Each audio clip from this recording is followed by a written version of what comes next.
Hello, everybody, and welcome back. Sorry, we were talking about marijuana and all of its wonderful qualities off stream. We're talking about how Neil actually produces marijuana and sells it. Um, you heard that hospital that he works at. He produces and sells marijuana. These are factual things being said by a random American across the ocean. But most importantly, we found out that he mispronounces the word basil for basil. Like most countries do. Yeah, but that's okay. We'll forgive him for his weird accent. Joke's on Scott if he ruins my life with that one statement. Yeah, Like, I like don't that's think it. I'm like, Scott, I've lost my job and everything. that's like when somebody sees like a social media post of like a 23-year-old having a couple of drinks at a bar, and they're like, "We can't approve of this behavior," and you're like, "Drinking at a bar at a legal age." Yeah. Terrible. Yeah. All right. So back into the game. You guys had just defeated the effectively the Whomping Willow and all of its little minions that it spawned from it. The fight could have been very difficult. Honestly, I, if you hadn't used the fireball, I expect you guys to do something like jam the door back shut, run up the stairs, and try to deal with the swarm as they came at you, like almost tunneling them towards you, or kind of like dealing with it that way. But no, you actually hurled the fireball in, made the combat nice and easy, and now you're slumped on the ground with lots of muscle atrophy, feeling exhausted and with a little bit of piss on one of your shoes. And so when you guys come back inside, where is it that you guys go towards? Or do you immediately just go to rest? Like, ugh, this place has been like, what do you want to do? I want to see if there's any loot in this room with the tree. Sure. Yeah, that's a fair point. We're not actually that hurt, thanks to some mysterious blessing. So like, loot. Perception. Sure. Let's do it. I'll give you a +1 because I'll assist you. Thank you.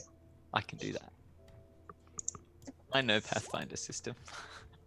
Oh, Yeah, technically assist usually gives +2. It's just certain types of actions I make it only give a +1. Oh, So, sweet! It's a +2 yeah. So plus your 12. guidance. 12.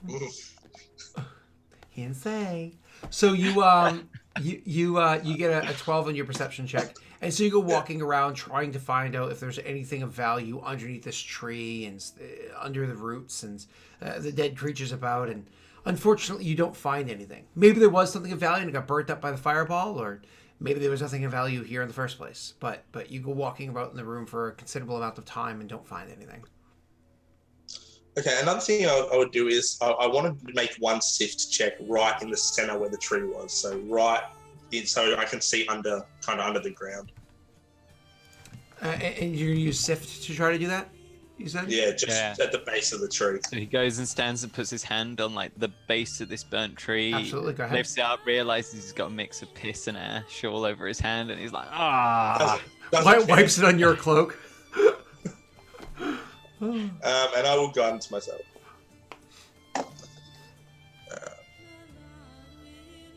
So there's a -4 to this. Nice.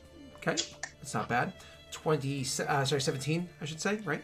So you were actually going to go over to the tree and you take a moment's prayer to your god, and then reach down and allow you to like use his guidance to kind of like reach and feel underneath the tree.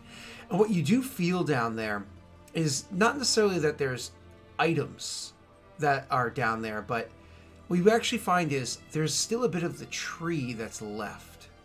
Like almost like there's a small root that is still growing within the center of the burnt husk of the tree. There's a small bit of living tree that's still down there. But to get to it is going to require some effort, hacking through this burnt husk of a tree. Rayra and I can still detect some of the tree down here. It would take some effort, but do you think we should try and get to it? I see no reason to try. As far as we're aware, it's going to grow back anyway. We've dealt with the problem for now. This could already be the magics that we're aware that are in play here. That was a really wordy sentence that I could have summarized much shorter. Basically, the magic could have already caused this growth, as far as we're aware. it could already have begun, and in a month the new tree will be effectively reborn. Okay. Okay. He'd look to Val to confirm that. He seems distracted as you're saying this. Kind of like he's just, kind of looking off to the side, contemplating everything, looking about the room and whatnot. And then when you say it, he kind of looks back at you. Huh? What? Like expecting you almost like repeat it. Do you repeat it for him? Yeah. Okay. And so he's like, oh, yeah, I suppose I could have a look at it for you. And he actually goes over and he'll use his, detect magic, because he does it all the time, to investigate things. And I will make for him so here's detect magic clicked. Neil's like, is that Scott just making the excuse because he's Scotted? No, Neil, I heard what you said. So he goes over and he's starts kind of looking at it and trying to focus on the tree for as long as he can to kind of like see what's down there. And he's like, he thinks to himself for a little while, and he says back, he's like, well, I don't know. The magics that were in the area beforehand were some heavy transmutation spells that existed. This seems to have a different type of magic in it. It seems to be a swirl of a couple different types of magic, not just transmutation, though of course that is here too. So maybe it's what you're saying, yes, but something else as well. Okay. Do you guys want to start to rest up in this room, and I'll start a digging. Sure, I suppose so. Though We do need to rest anyway, but I might suggest we rest somewhere that the smoke won't gather. yeah, I can meet you guys upstairs if you want. I mean, smoke rises actually, so you should be all right down here, I suppose. Not much air flow through here, unfortunately. That's true, so you guys all have like wet cloths on your face, so you don't just like start hacking up and get black lung or something like that. Yeah. And nobody has. Yeah, let's rest upstairs then. Perhaps on the roof or by the hole by the roof, because like you say, we'd have good airflow. I'm sure I'll find you. Okay. So you guys are going to make your way upstairs and find like a good comfortable spot.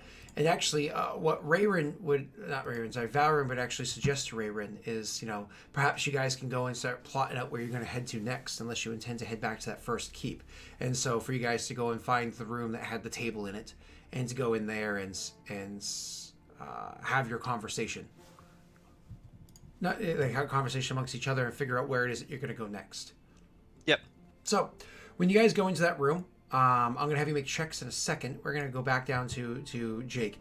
Jake, I'm going to actually have you do a simple check for me. I'm going to have you make 3 strength checks to represent the amount of work that you try to do as you're hacking into this old husk of a tree with your weakened state and your big ol' axe. So you want strength checks? 3 of them, please, and thank you, sir. Okay.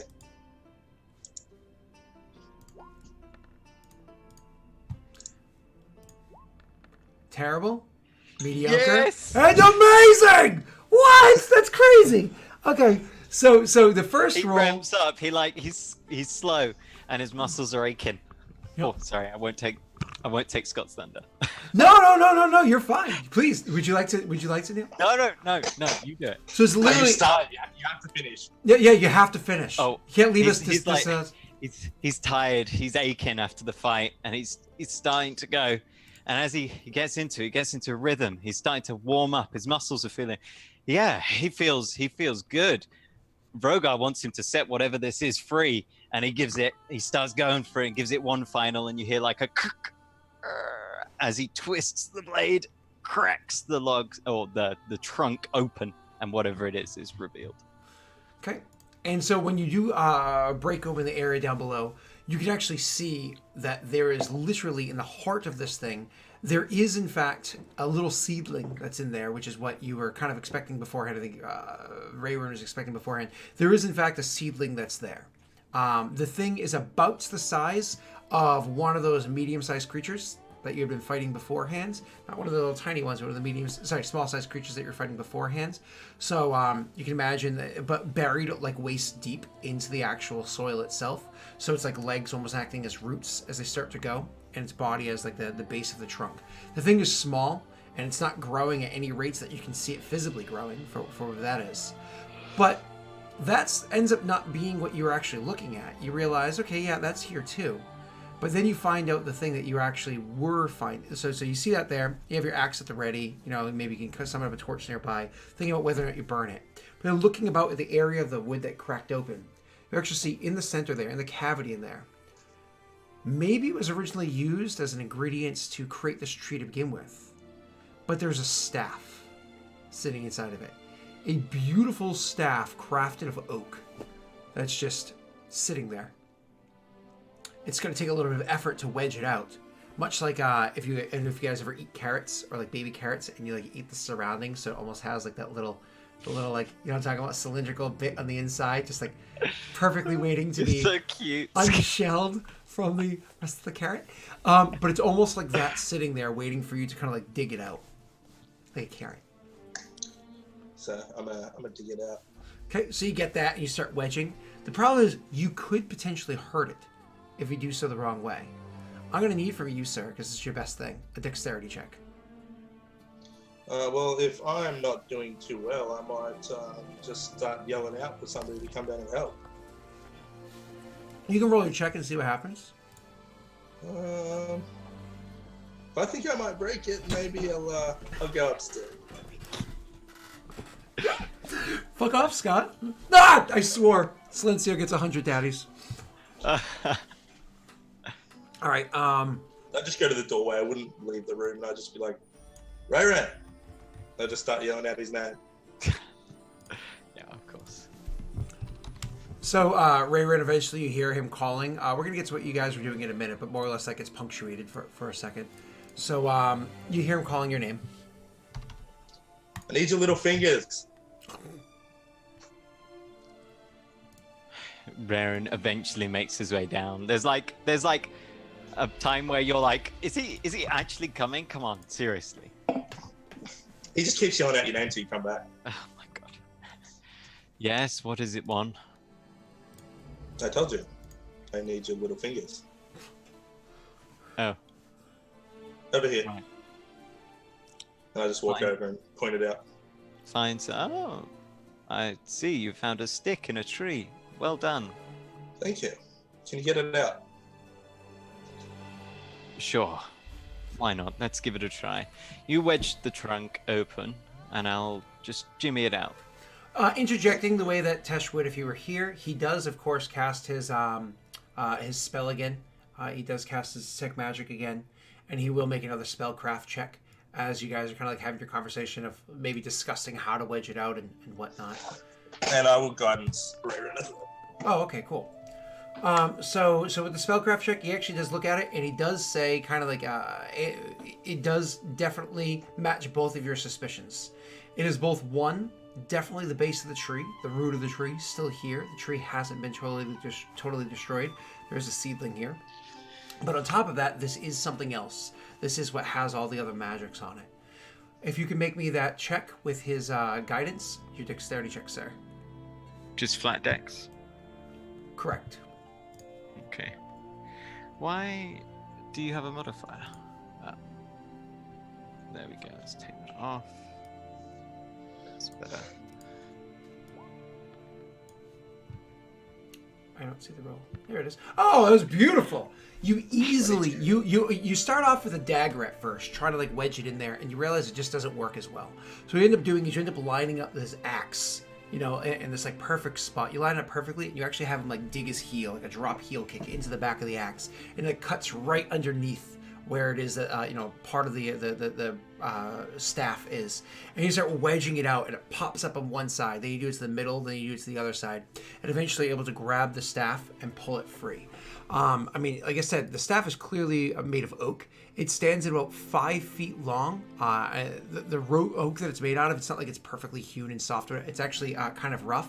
And it even has two little branches growing from the top of it that kind of like twist and bend together and back down towards the staff, giving this like really, really nice look. And as soon as you pull it free, and so it actually has space, you can see a couple of small leaves actually grow on the top of that area itself. So you can see it's like a living staff. It's to do with life. Good stuff.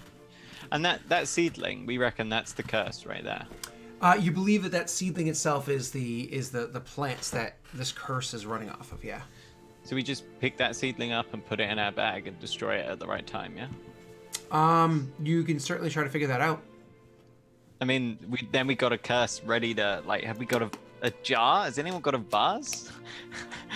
Maybe we could just take it into the parent lands and just kind of just leave it there somewhere. Valrin does one of those like oh yeah, what? Well, the only problem I see with that is the curse would still remain on Idir. Yeah, would remain on Idir. We're gonna have to destroy it. I'll destroy it, Valrin. I think I hear that weird ghost guy calling out to you. Well, he does say, well, before we go off destroying things or uprooting it and planting it inside other people's countries, perhaps we should have a conversation with him and see what he has to say, if there's any guidance on the situation. I suppose that's a fair shout. You can literally see him, like, relief come over him as you, like, agree to go and talk to the guy rather than maybe go plant it in Perindel, I should say.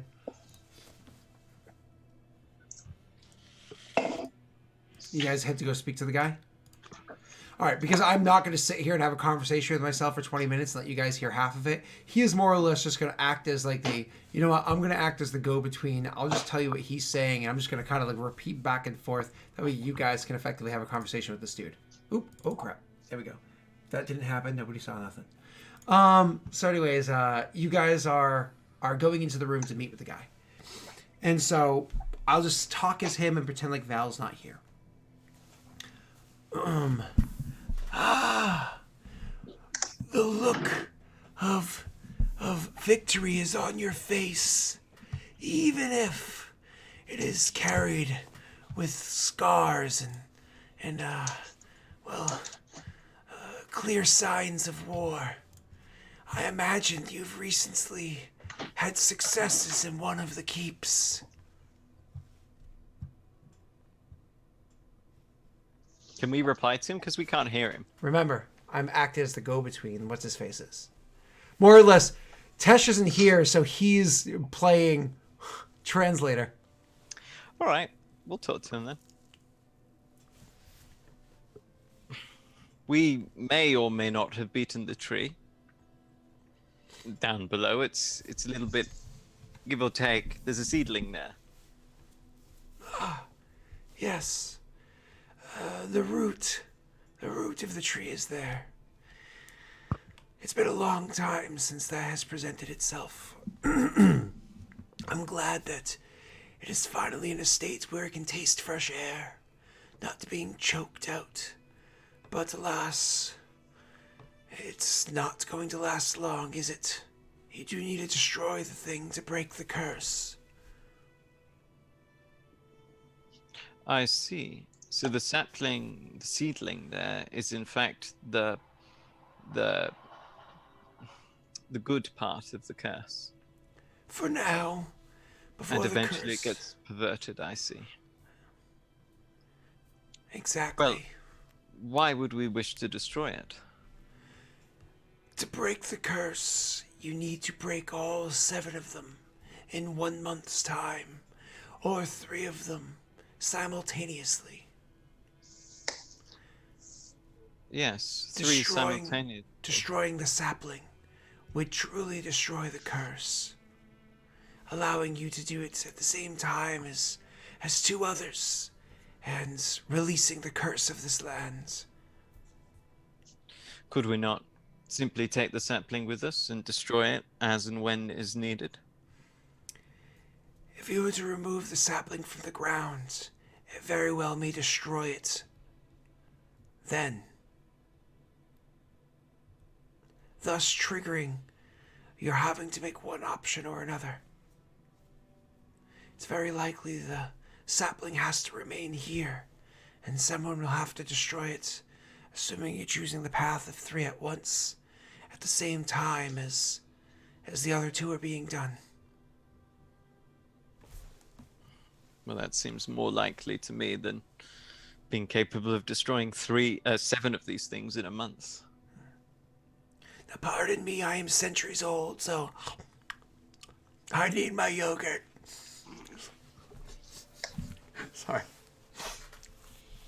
Yes, of course, you must maintain strong bones, I understand. It's very important for a ghost like you. Sorry. Mission road. So, I'm going to take a screen cap of that, by the way, Scott. You with your mouth open with it filled with white stuff. Ah! Oh, Jesus. All right, so you guys so you say the destroy the curse, do it at the same time, that whole bit, and he just kind of like nods. And so it's Valorant's like, oh, he's nodding. Good. Okay. So we'll rest here for the night and then set off in the morning. I think it's about time we head to... can we look at the map, Scott? Yeah, absolutely. Give me 2 seconds to make sure it's set up correctly over here. Let's see, over in chat. Let's remove this. Transition here. Then for you guys, I can... Or actually, you know, there's a better way for me to do this. Let me not do it that way. Let me actually do it this way. Kingmaker. Switch to map. Oh, no. Let's make it so the party can see the map. There we go. There we go. Right, let's see. A lot. Oh, not that much. Oh, God. Map control. Okay, there we go. Right. So we are, correct me if I'm wrong, we're at the north. So we were at the furthest west. You are here. Yeah, cool, good. That's were here. So we could potentially make our way to either Forven or Reed. Hey, guess what, everybody in chat? You can actually see the map. Is that exciting? It is. There you go. This is where you guys had met originally, obviously. Yeah. And so on. Raren would put this out to the others. Do we know whether any one of these tracks would prove the easiest if we were to head to Lotion, Forven, or Reed? Either way, they get us to the river and we could get a barge to any of the cities. Well, while you guys are here, because obviously the cities do, in fact, matter, you were trying to look at the map here. I was going to make you make a check beforehand. So it's kind of like rewind time a little bit for when it was that you and Tesh had come into this room while he was down there hacking at the tree for God knows how long. Okay, yeah. So while you are doing that, why don't we actually have you, roll me your, what we were doing beforehand, knowledge local or history check. Knowledge local or knowledge history.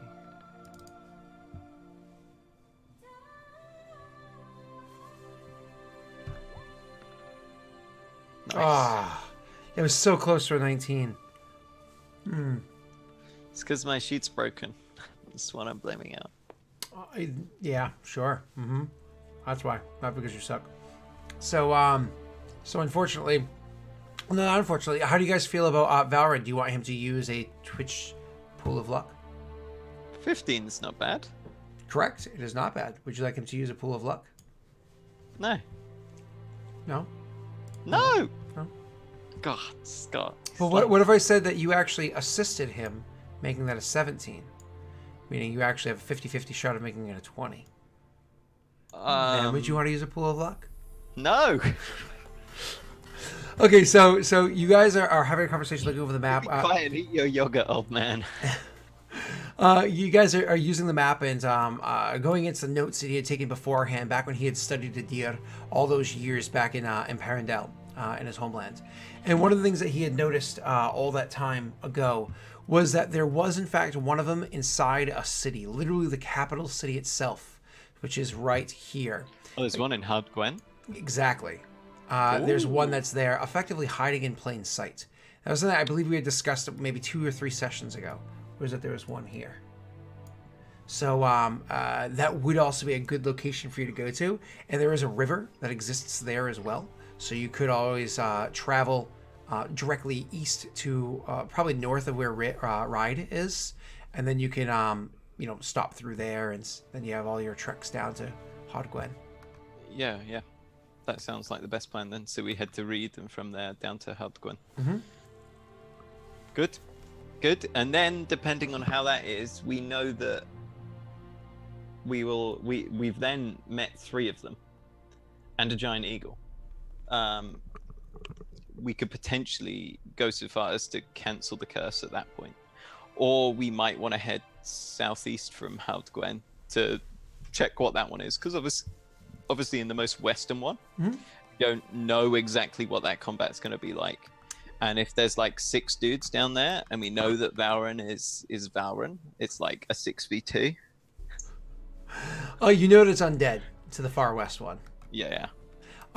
So one of the things that Valren would say is, well, actually, I went by that one beforehand, gesturing to the one down here. He's like, I've actually gone by that one before. I encountered it. It's the first one I encountered before I met you. The one that we had discovered together was the second one that I had come across. And so I actually went there, and I intended to go in and investigate it, but I could... You know how you could feel eyes on you? You know how you could feel something watching you, just like waiting to eat you? So needless to say, I didn't go in, and I continued traveling until eventually we met. That was a wise choice, I feel. So that's what he knows about that one there. So now with this knowledge that you guys had come together the whole time, he was hacking and chopping away and kind of going over it and plotting out how far this is. Because as a reminder, your little chart there, each hex is about 16 miles, which I believe you travel, what is it, a hex a day or something like that through the terrain. So like coming down, it's like here, if you were to go a straight path, there's like 6 hexes worth. Oh, sorry. Don't snap. We probably wouldn't go straight path. No, sorry, like 5 hexes. You'd probably go over to here, or at least down to here. Yeah, to Reed, and then we could either take a path down or literally follow. I'm sure there'd be some barge. Exactly. Yeah. Which would probably be, but yeah. I would, in that case, I would go over to the map, and instead of saying where should we go, I'd point out to one, and I'd say, if we head to Reed, we could make it to Hald Gwen within a couple of weeks easily. There's a good chance you'll be able to find any information about your missing man there. Well, it's more information than I really didn't even know where to start, so that's a good point. Well, as the capital city in this area, presumably news travels through there. And presumably someone would know about various slave routes or whatever your friend might be involved in. Sounds good. After you guys kind of have done having this conversation, planning out what you're going on and whatnot, because like I said, you had talked about this beforehand, then you brought this information now flashing back to the present of where, instead of like looking at about where it might be, you actually just dictate where it is that you think is best based off what you and Valerie were discussing beforehand. And so you kind of tell it to one is in agreement with it, and so on. And do you guys have any other questions or anything like that for the old man? Do you know anything about the staff that was at the bottom of the tree? Yes and no. You see, the curses that were used to, the magics and curses, or however you would like to call it, that were used to originally make this land fertile and as powerful as it was, required a lot of energy and sacrifice. by those that put them in place. The sapling we had discussed, the original sapling and how it made the land fertile. It took much sacrifice to make that thing. But to turn those effects into long-lasting and powerful curses, hard to break, needed to be done quicker than what was originally done. So, powerful items were used as part of the ritual to alter the curses and make them what they became. I imagine the items were actually consumed by the transformation. Maybe some of them survived. Maybe all of them did. As to whether or not they themselves were twisted or affected by the curses that altered the original magical effects, I do not know.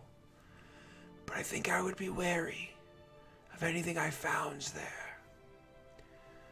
It might have its original benevolent power, or maybe that itself is hidden beneath a curse.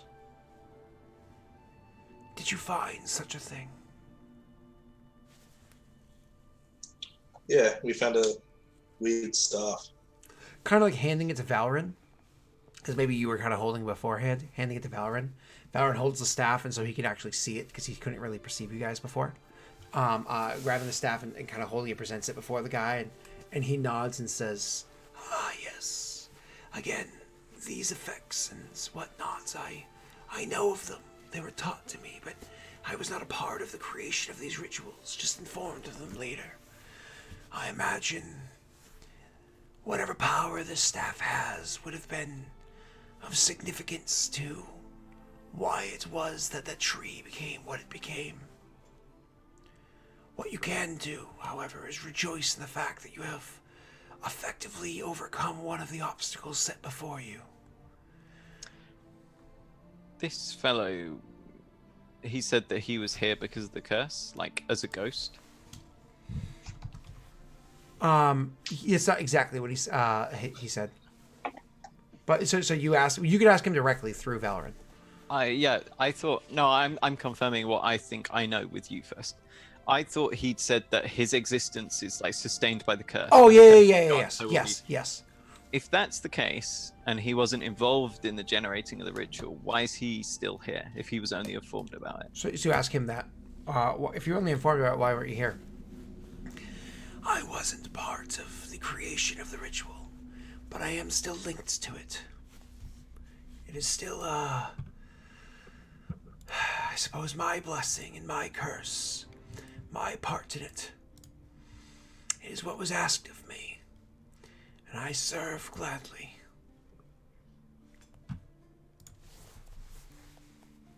I see.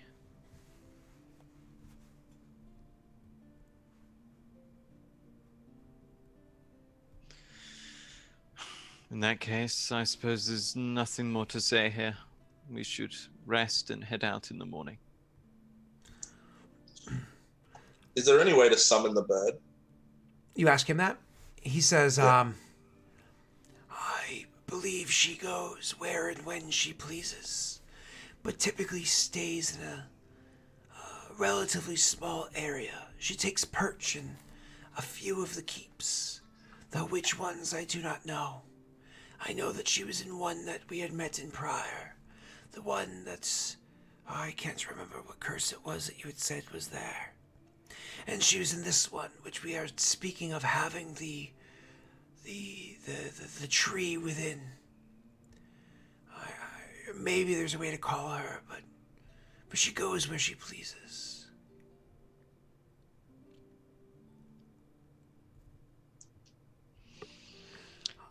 Are you looking to leave this keep and to head beyond? Indeed. We're planning on heading to Reed. I do not know the names of the cities of today. It says right here somewhere. Wrong map, fool. The cities of today. But I can tell you that I can I can show you where one more thing was hidden.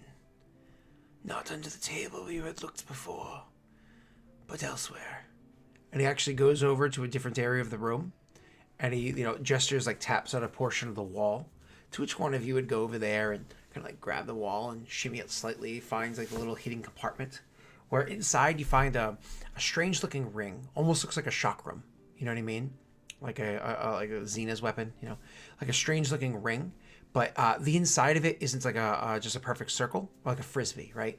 Instead of it being like a perfect circle on the inside, it almost has like a triangular like pattern that kind of thins, that grows to like thin points at the ends and thickens into almost like a round center to it. So it almost looks like a jack, but as opposed to having just like a cylinder spike coming off of it, comes to like a D4's kind of spike off of it. So that's the center of the thing. So you pull the chakram. And looking at it, you can see there's some runes and whatnot written around it in old language. Fortunately, a few of you guys can read that this is an altered version of the Mull language. So you can actually see it's like a slightly altered version of that. But do any of you guys speak one of the primordial languages? Let me check. I don't think so. Nope. I speak Gnomish, Maltesian. Common. Okay. Dad. Okay, no, that's fine. So you know that you can look at it and you can see, because I'm just trying to see where my notes are for this one. Faiths of Eroth, Nations of Eroth. Eroth, sorry. So primordial works off of which language is that? It's the primordial is the actual language. That's right. So none of you guys speak primordial. So I would say it's actually a linguistics check to even put 2 and 2 together, which I think Valrin's good at linguistics, isn't he? Does Cthulhu speak it? No. Oh, ha, ha, ha, ha. Yes. The earth-based creature does speak it. As a matter of fact, he actually speaks specifically this dialect of it, which is Terran. So handing it to Cthulhu, he's looking it over and he's like, he's speaking with you guys. He's like, I do not understand part of these characters. They are written in a language I do not exactly know, but some of them, the way that the runes are formed, the almost ethereal meaning behind them, is for my native tongue, primordial. Do you know what this other language is? Yes, I believe it's Mole. An old form of hobgoblin. He would read those parts for him. The two of you can work a kind of a concerted effort to see if you can figure out what it is. What is your linguistics check? Because again, looking at Val, because I feel like he's the smarty here, but I could be mistaken. I'm a 3. I'm not trained in it. He speaks Mull, and in linguistics, he did not put points in it. Bad boy. So you have a 3. You're actually better than Val. Let me just check out Kithul really quickly. Kithul for linguistics has base intelligence, so he can't even make a check. So it's on you. He's giving you a bonus. Would you like to guidance? I should have. So he's giving you guidance is only for like quick actions as opposed to extended actions. So he gives you a 13. Would you like to Twitch chat pool of luck on that one? A 13. Do it. No, I mean, like, these are two languages we read, right? Mm-hmm. How hard can it be? Mm-hmm. Sure. Okay. Like, you literally, you can just intelligence part of it, because if you're like, that's what linguistics is. Right. But it's like, but you're worried. You don't want to give us an actual riddle. You're like, we'll leave it to linguistics, because it'd be too easy. Because it'd be Goblin says this, Primordial says this. So it's an amalgamation of the two. It's like not quite this language, not quite that language, though some parts lean this way or that way. That's fine. You have your 13. So the two of you are looking this over and kind of like working together to figure out the meaning of the actual bit for how it is these runes influence those runes and sentence structure and so on. And you more or less come to realize that this is something magical that has to do with earth magics in general, but what the actual magics do or how they function and whatnot don't really make much sense to you. But literally, while you guys are kind of like looking over these runes and whatnot, trying to figure them out, one would be able to look into the cubby where this was pulled from and see that there's something else inside. We actually pull out of it. One is a small, again, almost looks like, if you imagine a D4, but instead of like a much larger D4, like about this large in size, but instead of being coming to just like a perfect triangle in the center part is like a circle, so it's like a sphere or a ball with the spikes coming off of it. You see that is what's inside the cubby still. It easily looks like it passes through the center of the discus.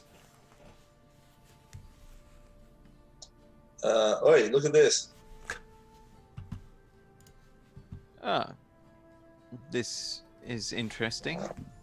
Why is it in two parts? Aaron, he knew this was hiding here. Can you simply ask him what it is? So he, turns to ask him. The guy responds, I have apple in my mouth. Because I'm old. I even chopped up my apple to little small bits. He says, pass the one part through the other, and you will see what it can do. Okay, sure. Let's do what the cryptid old ghost man says. Great. One just says, you could be like really helpful and just tell us like everything like at the beginning. Yeah, no, I'm sure this wouldn't have been useful in that horrible tree fight. Definitely not. Raren will make sure we're not pointing at anyone and then try it. So kind of like take the discus and just pass the thing through. So when you go pass it through, it gets stuck for just a moment. And as it gets stuck for a moment, you can actually see like a little bit of like a glowing energy kind of start from the edges of the discus and then come inwards towards the almost like jack that's on the inside. And then you see the jack glows for a moment. And then all of a sudden, the whole discus, everything that you're holding feels extremely heavy for a second. So heavy that you're like, oh, like you're almost about to drop it, but you're kind of like just barely catching it.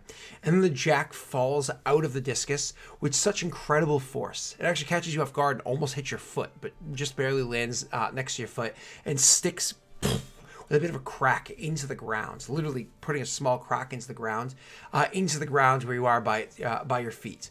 Now the discus itself, the runes that are there are slightly glowing. When you need to, everyone that you would like, hold with one hand onto the discus and say the words of the runes aloud, and it will bring you back here. I see. That is a rather powerful item we have here. Do all the keeps have this? I'm not sure what's inside each of the keeps. My memories come and go, and they form a bit stronger when I'm in one keep versus the next. But it's old magic. There may be others about. It can only be used once. So use it wisely. Let's just do it now. So we've walked 10 feet over. Oh, well, you know. We've wasted it, in effect. We could have used this somewhere else. Where else need you be? Perhaps Howard Gwen, so next time we come back here, if the tree beats our asses to death, we could have run away. Never mind. This old ghost clearly has some greater purpose for us. Good day. Raren shakes his head at one like, wah, and walks out towards. He's like, he was planning on spending the night in this room, but he doesn't want to spend the night in this room with this goddamn ghost. You can't even see it or hear it, but it still gives you the heebies.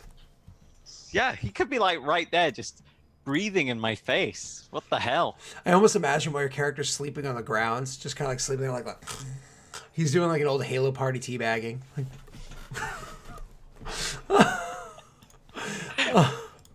All right.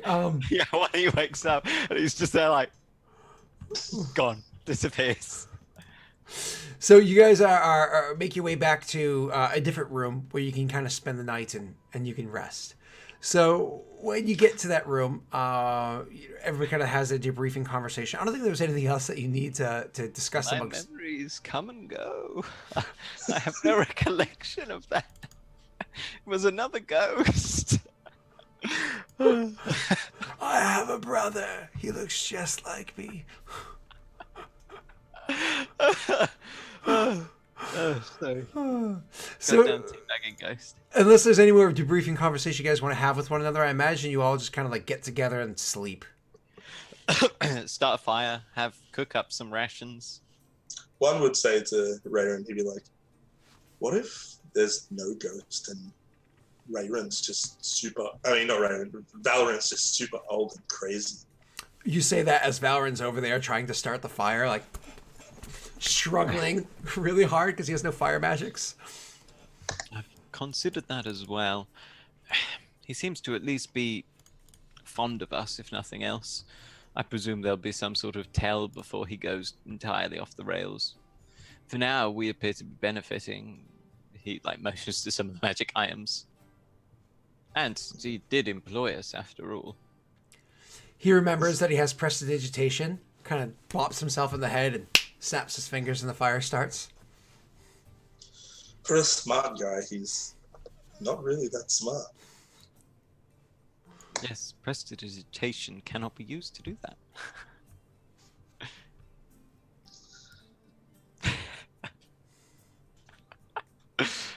Well, I mean, there's another spell for it. There is, isn't there, in Pathfinder? When this fire doesn't start, it ends up just being a small illusion that kind of looks like fire. And he starts trying to cook things, and he's like, why is it? Passes his hand over. He's like, ah! Goes back to try to light the fire again. One would pick up a handful of rocks, and like small rocks, and he would just look at Rand, and he'd just like throw them and turn the other way.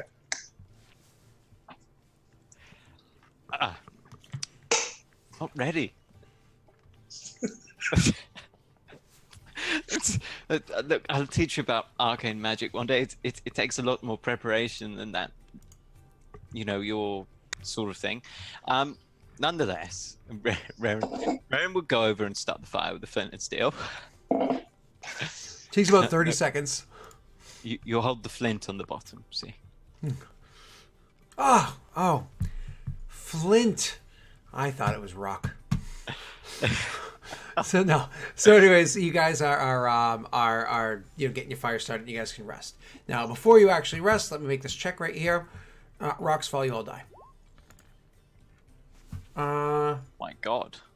Oh, I didn't say who was going first. So why don't we say this one's for Valorant because he's not here? Ha ha ha ha ha. This thing's for you. I can assist in Ghana.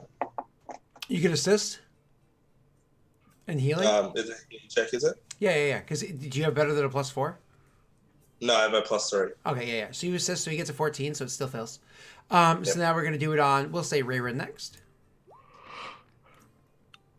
Also fails, and then we do it on 1.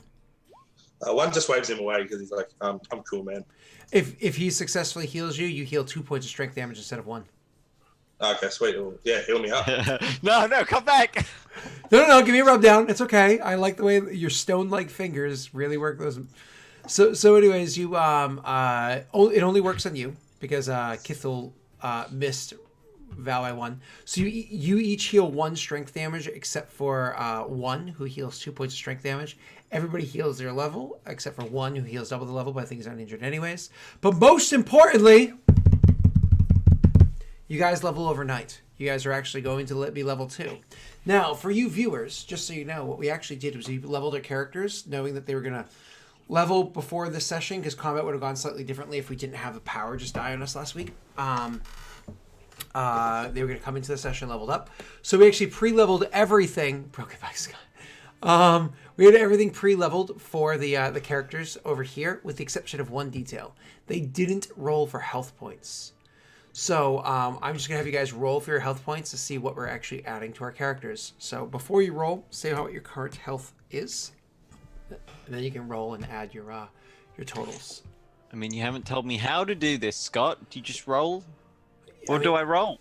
It works the same way as 5e does, buddy, since 5e is a boiled down version of this. Am I on a D8? I wonder. Let's just do a hit die roll. Let's find out. Here we go. I'm going, oh, is there a hit die roll button? Nice. You roll a 1? Nice. Great. Cool. Why is it 1 plus 2 plus 1? That's so weird. Great. Nice. 13 hit points, baby. Yeah, why is it rolling like that? I don't know. Doesn't matter anyway. You rolled, it says 1d8. Why does it say, comma, 1d1? I don't know. Keep highest 1. What? I don't know. That's really weird. Just ignore it, Scott. It doesn't matter. That's I rolled a 1 either way. That's really weird, though. So how do I roll it? Do I Just just click hit points? Yeah, just click hit points. That's fantastic. You. Oh, look at that! oh, that diametric opposite. Norga, to answer your question, why 1 doesn't heal 1? I assume that was more than just you being jokey. He was already at max health, so he didn't need a heal. That was amazing. You rolled max. That's sexy. Okay, so as a reminder... Oh, yeah, and we heal as well, so that actually puts me okay. So Rayren, when you became level 2, I can't remember, your favorite class ability, did you appoint that to health points before or skill points before, or did you appoint that to whatever your race's favorite class ability is for being a magus? Do you know what I'm talking about? I do not know what you're talking about. Okay, so favorite class abilities of human, which you're human, right? Human's favorite class, so everybody gets favorite class points that they spend every level, as long as you stay within your favorite class, which for you is magus. Oh, yeah, favorite class. You get an additional... quarter of a point to Arcane Pool. Which I believe is what you had originally done, because you wanted more and more Arcane Pool. Because I don't think you ever... Because I think your health points and your skill points are where they last. You don't have to do that this time. You can give yourself an extra health point, but it slows down the Arcane Pool part. No, I mean, I guess I'll give myself another quarter. Okay, so you're halfway towards an additional Arcane Pool point. Yeah. Cool, because you're going to be using a ton of those in the future. I mean, 1 HP is not going to make a difference. Dead is dead. Sorry you rolled a 1, man. Sorry you rolled a 1. It's what I get. I created a 5e character earlier today, and I rolled really well on all of the stats and all of the hate. Like, I haven't got a stat under +2. I don't believe in rolling for stats because I think it makes the party less fun for some people. But you believe in rolling for health? Yes. Which is the exact same thing. Not exactly. Because health is a fluid number. You can just have a couple extra potions, something that heals you, so on and so forth. Stats are a fluid number, even more so in Pathfinder than 5e, because there's many more spells and whatnot that affect it. My old campaigns, not only did I use point buy, as opposed to rolling for stats, but like 3-point Scott and stuff like that, the way that health points actually worked is you rolled, so let's say you rolled 1d4 plus the difference. So if you were a class that you did d6 health, it's 1d4 plus 2 plus normal modifiers. If you were d10 health, it's 1d4 plus 6 plus normal modifiers. So there's a small variance, but not like so much that it could break your character. That's how I always did it before. But all right, so anyways, you guys spend the night, you rest, you heal up a little bit, and you actually the next morning you feel stronger, you feel better. It's not just immediately the next morning, but it's also the next couple of days of traveling and whatnot that you do as well. So I just need to double check one more detail before you actually have your characters moving on. Travel. Movement. So you guys are moving through, so normal movement at your speed, which you guys are just walking, is how many miles a day? 32 miles, which would be 2 hexes over lands. But you guys are actually moving through forest, which means it's trackless forest right now, so you're moving at half speed. So you're moving at 1 hex a day to start for where you are right now. And that's the only reason why we haven't moved from the map back to the actual chat-in spot, was we can actually talk about this. So your characters know to a degree where Rid is, or Ride. No, Rid. That's pronounced Rid. I think Neil was saying it correct. You actually know where that... you don't know exactly where that is, but you know if you head due east, you'll get to the river. So that's probably where you guys are going to go. Yep. So the first day of traveling for you is going to be, because you guys get up and start traveling, the first day of traveling for you guys is going to be just straight traveling through the forest. You know, what's it called? Trackless forest. That gets you literally Is one... Kithel coming with us? Kithel... Oh, my apologies. Thank you so much. So you actually go back with Kithel over to where the caravan is. When you guys make your way to the caravan, one of the things that you notice is that there are no longer branches and whatnot. There's no longer this crazy ivy that's falling down into the soil before you and growing up behind you. It's just everywhere. Plush and beautiful everywhere, but not as big and as almost doom and gloom looming over you as it was beforehand. And you can kind of walk through it. When you finally get to the area where the caravan was, where you had seen Phil before, the whole party, the whole group of them, are actually doing fine. The thorned branches that were there before, they're still there, because they had grown. They're still there, but they're not looking as wicked as they did beforehand. And they almost seem like they kind of collapsed down a little bit. Like, instead of being so incredibly stiff, they were as hard as like metal. They've are only kind of like sagging under their own weight at points, much like real prickler bushes do.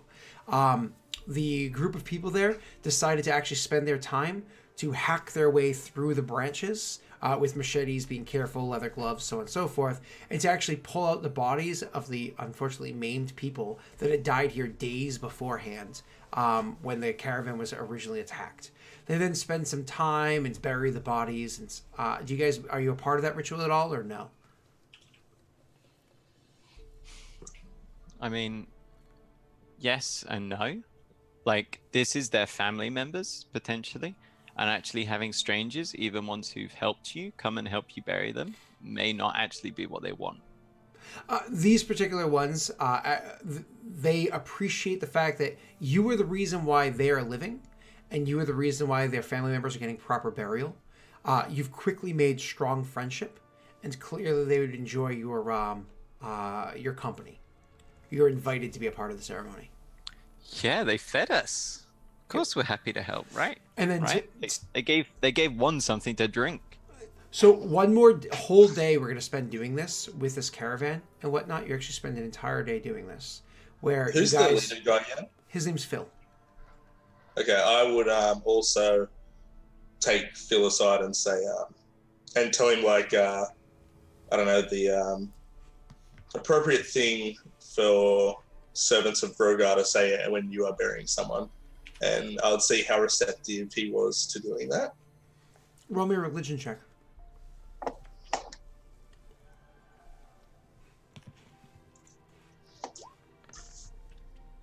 That was a good roll. It's a good roll. He is receptive. Clearly, it was by Rogar's will that you and your party were able to successfully save them. That's right. Almost, Steve, not actual. Almost. So you make your roll, and so you actually do guide. He actually ends up asking you. Obviously you're not taking points because it is their family members, and there are some parameters.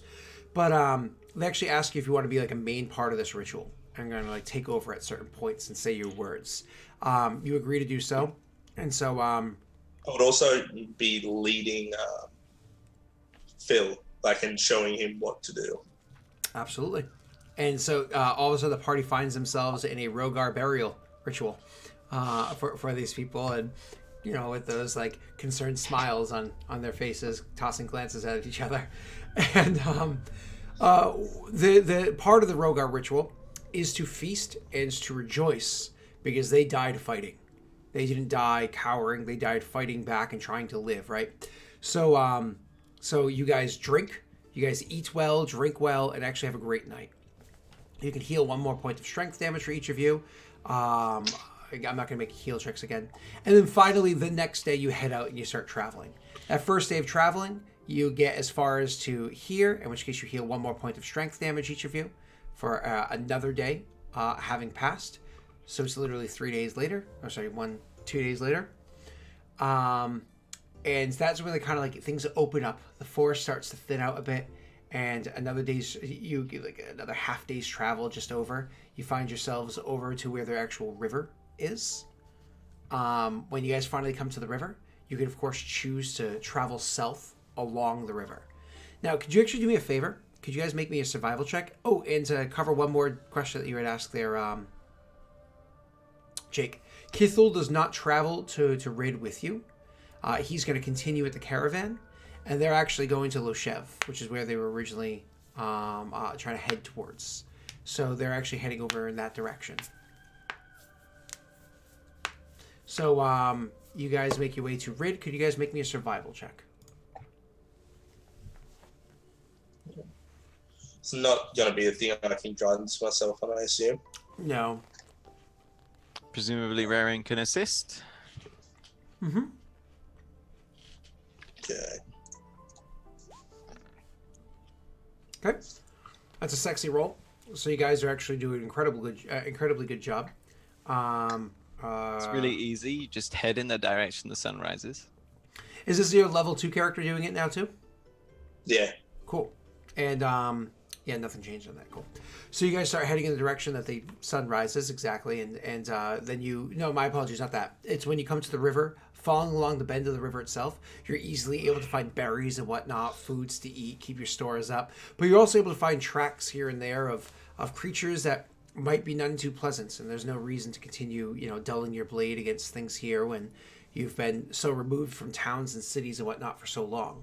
So finally, you guys find yourselves at the city of, coming towards the gates of Rid. Finally find yourself there. As you're coming up towards it, it's like this is an incredible city. As you first find yourselves coming towards, what you notice is trees, because you are still inside like a heavily wooded area, even if you left the forest a little bit. It's a heavily wooded area, and then the tree line breaks. And immediately opens into not just a field, but a growing field, farmlands. You guys step through the trees, and all of a sudden you see there's plots of soil all around you. There's a plot here where looking down, you look down for a second, and you get excited, because you know what that root is. It's, green beans. And so, look around, nobody's really paying attention. Reach down, grab up some fresh green beans, and, eating them, whether if you eat them with a shell, or if you pop them open, eat the peas on the inside. And you can see that there's different plots of soil here and there, and there's a farmhouse off into the distance. Depending on the ethics of your character, you might grab up a couple of fruits or veggies on the way, but then you continue walking past the first house into the second one, and you notice that this is a bit of farmlands that opens up here. Not incredibly long distance, maybe like a mile and a half or so, before finally, you're on the road, a mile and a half or so down the road, you notice that there is the town up ahead. Coming over a little bit of a hillock, you can see the town ahead and beyond, about another mile and a half from where you are. At this point, why don't we take our second break? When we come back, we will actually have you guys going into the town itself. Okay? So we'll see everybody in just a couple of minutes. Bye-bye.